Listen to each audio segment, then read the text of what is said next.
The other day I opened an old box, a box I had tucked away in my closet for nearly 20 years.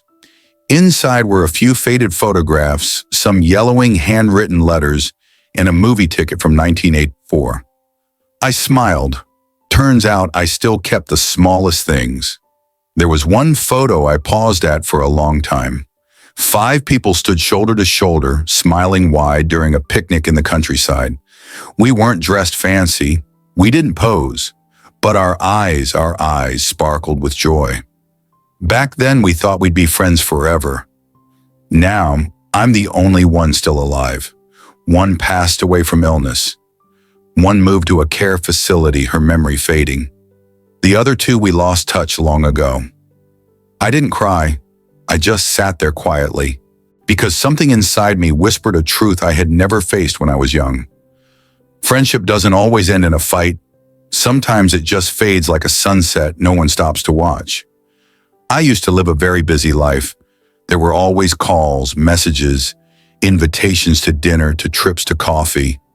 Now, days pass without anyone asking how I'm doing.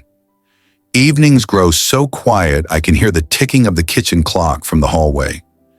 There were moments I quietly wondered, did I do something wrong, or have I simply grown old and become unnecessary? But then I began to understand something else. Not everyone left me. Not everyone turned away. Life just changed. People moved on. They followed different directions. And so did I. I too have started walking a new path. A path of reflection, a path of stillness, a path that perhaps for the first time in my life leads gently back to myself. In this video, I want to share with you why friendship becomes harder to hold on to as we age, why being alone doesn't have to mean being lonely, and how to rediscover joy without needing a crowd.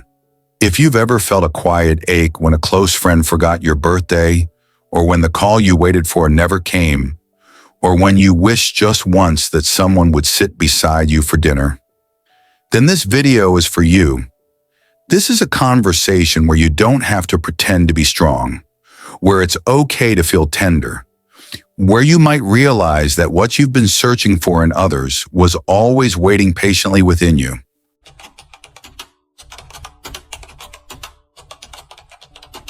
When we were young, friendship came as easily as breathing. One shared glance, a common interest, a kind gesture at the right time, and suddenly you had a best friend. Coffee dates every weekend, long messages late at night, spur-of-the-moment trips that needed no plan, those were everyday things. But then life happened. Jobs, families, illnesses, losses, and each of us slowly drifted in our own direction. One day you look at your contact list and realize it's been a long time since you called anyone. You scroll past names that were once familiar and gently set the phone down, not calling anyone. Not because you're angry, but because you no longer know how to begin. You tell yourself they're probably busy. They've moved on. They probably don't even think of me anymore. And honestly, I've gotten used to the quiet. These thoughts don't make you cry. They just create a subtle stillness inside, like the echo that lingers after a door closes softly. But the truth is, no one truly meant to leave you. Life has its own rhythm. Some people enter your life and stay for a season, then quietly move on. Not out of bitterness, but because their journey simply diverged from yours. I once asked an elderly monk, do you ever feel sad when your old friends disappear, some to distance, some to death? He smiled gently. Yes, of course. But I've come to understand that friendship never disappears, it only changes shape. From conversation to memory, from shared laughter to silent wisdom, from physical presence to quiet warmth within. So if you're feeling alone right now, remember this. You're not lacking in love, it's just waiting for you to notice it in a different form. You're not being abandoned. You're entering a stage where friendship becomes a deeper, quieter. You may not have many people to talk to daily, but when you sit in silence, the echoes of those who once loved you still whisper inside. Think about it. Aren't the friends you once cherished still alive in how you treat others with kindness? in your calm presence when speaking to a grandchild, in the patience you offer a clumsy neighbor. True friendship doesn't need to show up every day. It just needs to still live in your heart even after everything else has changed.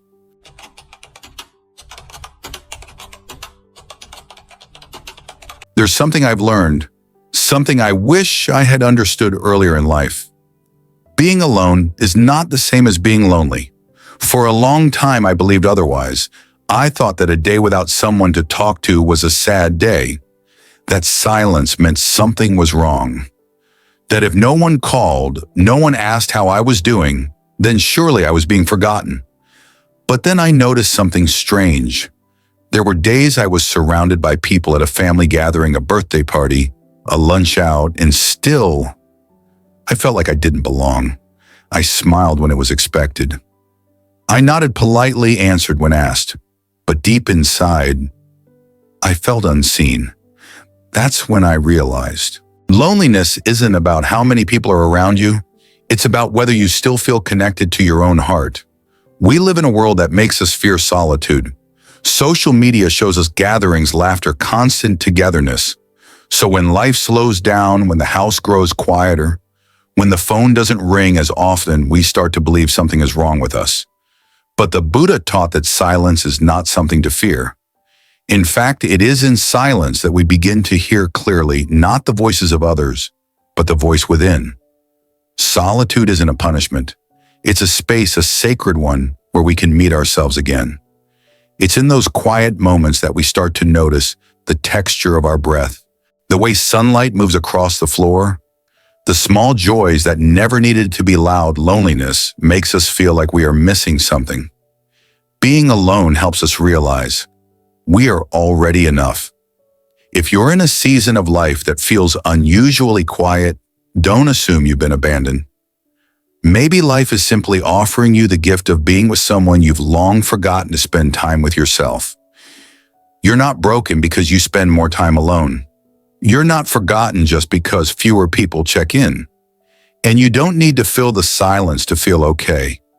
You only need to learn how to stay gently, kindly with your own company. Loneliness is the absence of connection. Solitude is the presence of self. And healing begins when we stop confusing the two.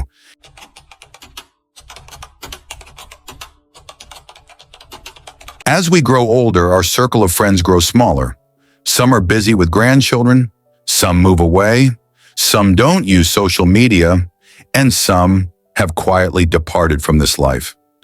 What was once a lively world of conversations and invitations shrinks into a handful of familiar names in your phone and quiet memories tucked safely in your heart.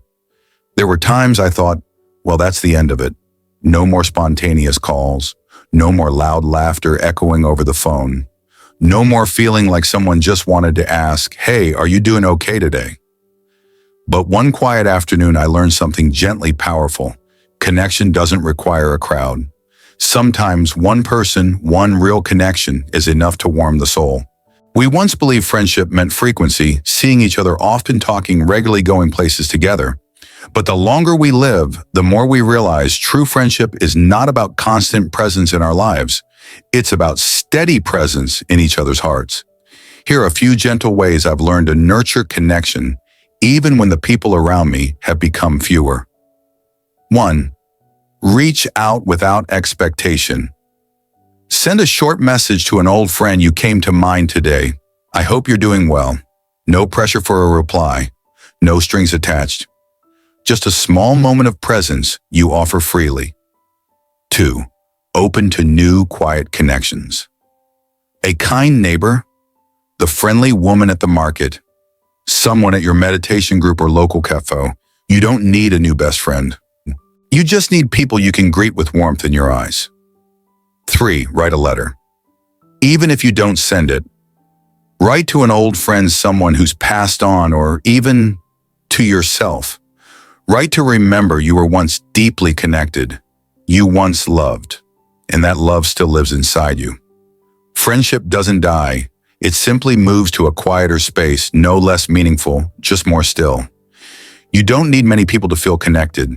As long as your heart stays open, as long as you still care, still soften when someone smiles, then you are still nurturing the most sacred part of friendship: gratitude and presence.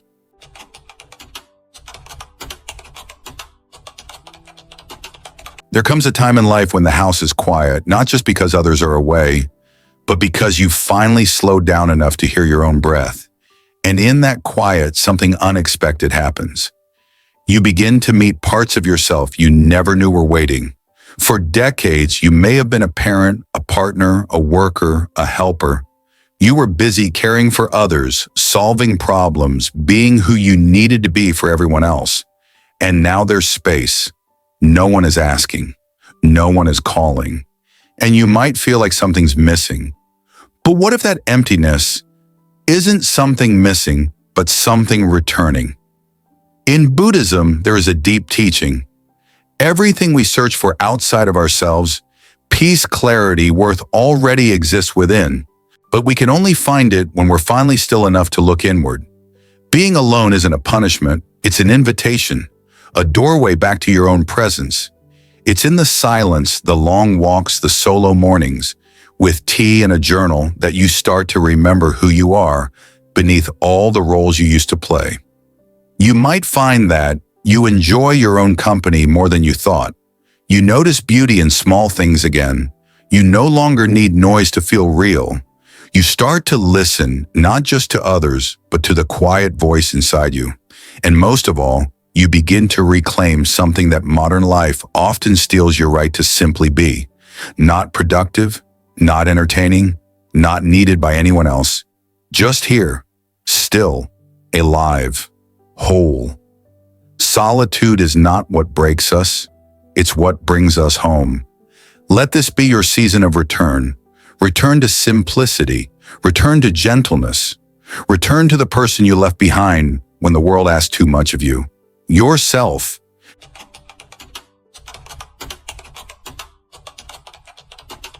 There's something many of us carry into old age quietly, unconsciously, and it's this: the belief that we are only loved when we are useful.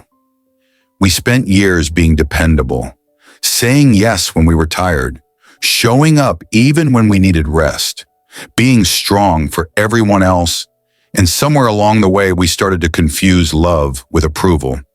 So now when life becomes quieter, when no one needs us quite as much, there's a strange discomfort. We don't know who we are when we're not saying yes to someone. But here's the truth: you don't need to keep proving your worth by sacrificing your peace. You've already done enough. You've already been enough. And now it's time to let go of the old habit of people-pleasing. In Buddhism, there is a teaching called right intention, to act not out of fear, guilt, or pressure, but from inner clarity. Saying no doesn't make you unkind. It makes you honest. It makes your yes more meaningful. Imagine what your life might feel like if you gave yourself permission to say no without guilt, rest without explanation, decline invitations that drain your energy. Let go of relationships that only take but never give. You are not here to be everyone's solution. You are not responsible for making others comfortable at the cost of your own well-being. And now in this chapter of life, you get to choose peace without apology. Let me share a story. There was once a grandmother who never missed a single family gathering. She cooked, hosted, cleaned, smiled, even when her knees ached, even when her heart felt heavy. One year she finally said, "This time I'd like to rest. I'll send my love, but I won't attend." Some were surprised, some were disappointed, but she stayed home, sat in her garden, watched the sunlight touch the leaves, and for the first time in years she felt free.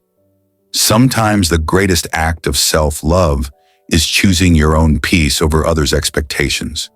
You don't need to explain yourself. You don't need to shrink yourself to be accepted. You are allowed to be quiet, to be still, to be unapologetically present for your own life. And in that space where you're no longer performing, no longer stretching yourself thin, you will begin to feel something unexpected, a soft, sacred peace that was always waiting underneath the noise.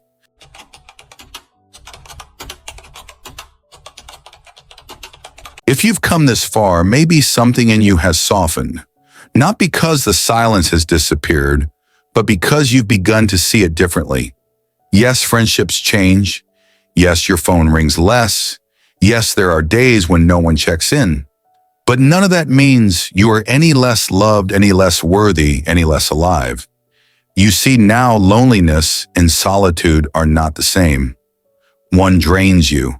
The other nourishes you. Friendship doesn't die when people drift apart. It lives on in memory, in kindness, in how you carry those who shaped you. Connection isn't always loud. Sometimes it's a quiet smile to yourself when a song brings someone back to mind. Being alone doesn't mean something is wrong. It means life is inviting you to slow down and finally sit with the most important person of all, you. So if you find yourself sitting in a quiet room, wondering if you still matter, if anyone remembers, if anything meaningful still awaits you, please let this truth sink in.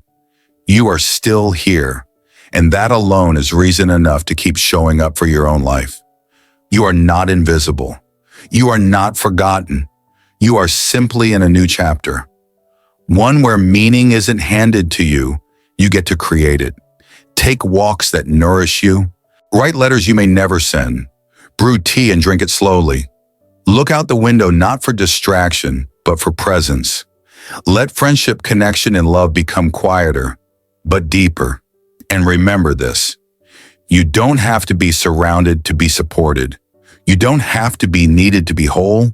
You don't have to be loud to be heard. Your peace is not a side effect of aging. It is the reward of arriving home to yourself. If this message touched something in you, share your thoughts in the comments.